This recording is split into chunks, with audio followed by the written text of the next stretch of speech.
I'm at the White House right now, but this week I'm going to be traveling with President Trump to Ankara, Turkey for his attendance at the annual NATO summit. I just want loyalty. We're so loyal to them.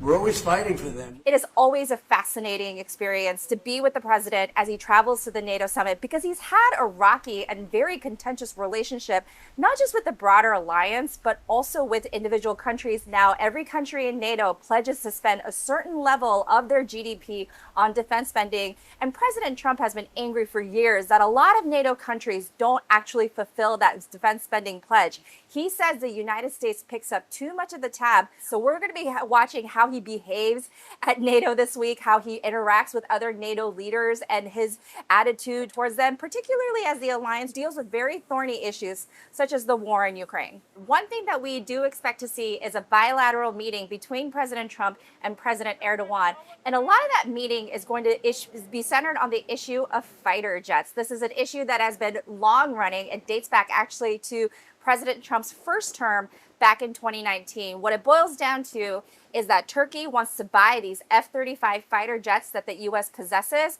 but Turkey has a separate Russian missile defense system that the U.S. is worried about. Basically, that the information about the F-35 jets' capabilities could make its way back to Russia because Turkey has this Russian missile system. And this has been a very contentious factor in the U.S. and Turkey relationship, even though President Trump and President Erdogan are very personally friendly themselves. So we'll see if there's any resolution to that issue.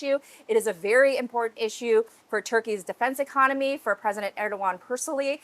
President Trump hinted that he could be coming with a gift for President Erdogan in Ankara at the summit. And this was in response to a question where he was asking, what will you do about those F-35 jets?